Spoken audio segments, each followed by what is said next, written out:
Hi, you've reached What's on Scott's Mind? Black shirt. It's my new routine, Black Shirt Monday. Um, could be worse, right? Could be a crew neck, could be a turtleneck.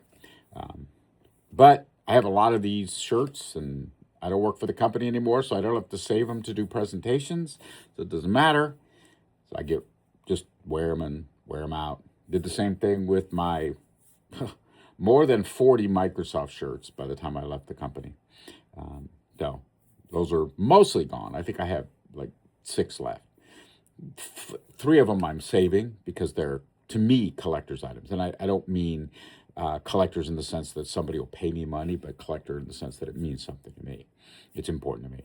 Anyway, today, looking at what's going on. So I've been working on Aura AI quite a bit. I've increased and improved and added some lessons over the last couple of weeks. Focusing on really trying to um, get the lesson plans to the point where they're in workable shape. It's over almost 1,100 pages now total between the two volumes, and Aura Aware, which is 600 pages now, that is available to anybody. All you have to do is sign up for my Patreon. As long as you are a member of my Patreon, you can use Aura Aware. And that gets updated once a month. So the first full weekend of every month of the year, you get a new copy.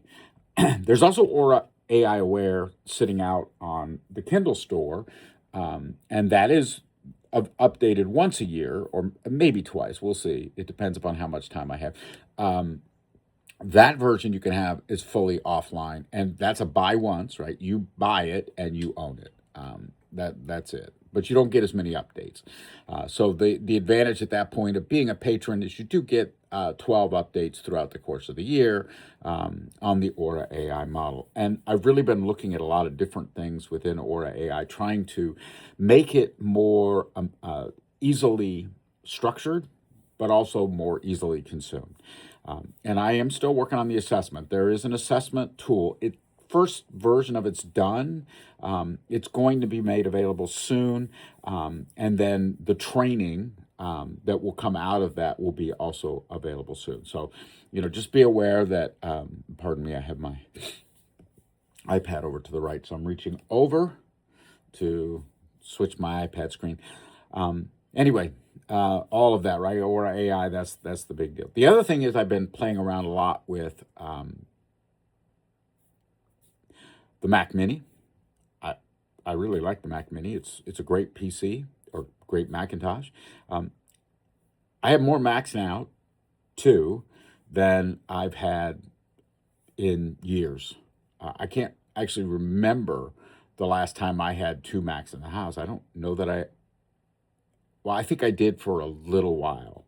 I think I had two Macs. I had a MacBook and a Mac many years ago, but mostly moved to the PC world. And I've had, PCs forever, and I've got three PCs. So, I've done the PC thing for a long time, but first time I have two Macs in the house, which is kind of interesting. At least again, since back when I had a MacBook, which is 25 years ago. So, Aura AI Aware coming soon. Last piece of what's on Scott's mind, the kind of fun thing, is my book, Designing AI Data Centers, is done. The images are now done, sent to the publisher. The publisher's engagement team is getting ready to start posting stuff about it. I'm looking forward to what they do and what they post. It's always interesting, what people perceive your book to be. Right? So I'm looking forward to this, in part because I really feel like this book is the next iteration, right? I talked a little bit in my previous book, Infrastructure for Designing AI Networks. I talk a little bit about the concepts that are critical, as you think about what it means to deploy AI, right? Because there are a lot of impacts on your infrastructure that are going to cause the organization to have to pause for a moment and think about it, right?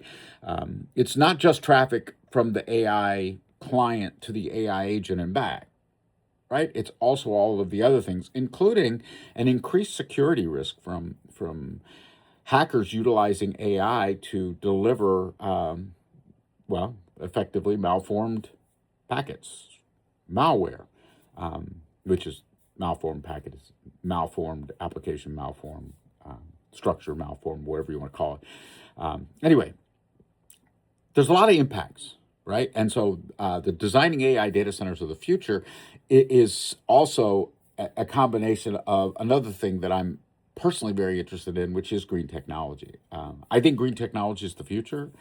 I do believe that the Paris Accords are critical for governments to adhere to. I think it's kind of sad right now that the two countries that are not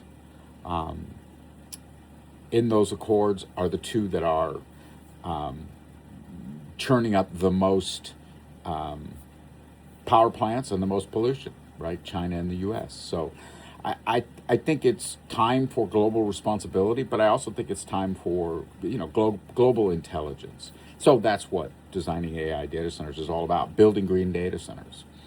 But I also look at all of the many interesting things. If you've been in Rip Van Winkle nap for the last 10 years and you woke up, people are talking about things like data centers in space and data centers underwater and all those kinds of things that really weren't discussed 5, 6, 7, 8, 9, 10 years ago, that are discussed now. So it's kind of an interesting evolution as we go forward. So that's neither here nor there, but that's where we are. That's what's on Scott's mind this last Scott's Mind of June 2026.